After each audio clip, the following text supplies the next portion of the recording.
भगवान ने दुनिया बनाई थी, जीव को धरती पर भेजा था, क्या संदेश दिया?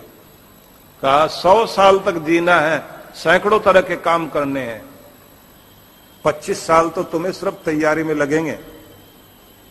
जिंदगी कैसे जीनी है उसके लिए 25 साल व्यतीत करने हैं, और 25 साल जीवन का अंतिम भाग होगा जिस समय तुम वापसी की तैयारी कर रहे हो। 50 साल जीवन के होंगे जो संघर्षों के होंगे। तो छोटे से जीव ने धरती पर जाने से पहले भगवान से पूछ लिया कि प्रभु मैं जा रहा हूं धरती पर, मेरी देख रेख करने वाला कोई होगा धरती पर? कौन संभालेगा मुझे? किनकी गोद में रहूंगा? कौन रक्षा करेंगे? भगवान ने कहा 2 फरिश्ते तुम्हारी रक्षा करेंगे जो तुम्हें सुलाएंगे, जगाएंगे। बोले मुझे कोई इलाज की जरूरत पड़े कौन ध्यान रखेगा?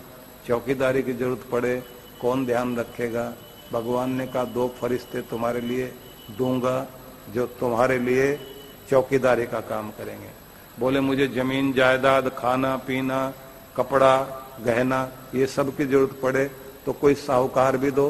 बोले 2 फरिश्ते साहूकार के रूप में देंगे जो तुम्हारे लिए जमीन जायदाद भी देंगे, मकान भी देंगे, गहने भी देंगे, ऐसे साहूकार भी 2 देंगे। तो फिर इसने कहा कि कोई मुझे शिक्षा दे, पढ़ाए, जानकारी दे। भगवान ने कहा उसके लिए भी 2 फरिश्ते देंगे जो पूरी व्यवस्था करेंगे। ये बोलता चला गया, भगवान बोलते चले गए, 2 फरिश्ते देंगे, 2 फरिश्ते देंगे। आखिर में इसने कहा कि ये सारे फरिश्ते मिलाकर 2000 हो गए। तो 2000 अगर मेरे अकेले के लिए होंगे तो दुनिया में तो भीड़ लग जाएगी। भगवान ने कहा ये 2000 नहीं, ये होंगे 2 ही, एक का नाम मां होगा, एक का नाम बाप होगा, ये दोनों ही तुम्हारे लिए पूरा ध्यान रखेंगे। 2000 के बराबर 2 ही चौकीदारी भी करेंगे, पढ़ाएंगे भी, लिखाएंगे भी, साहूकारी करते करते। ध्यान रख लेना, भगवान ने कह दिया तेरे शौक पूरे होंगे माँ बाप के जमाने में, और गुजारा करेगा अपने जमाने में।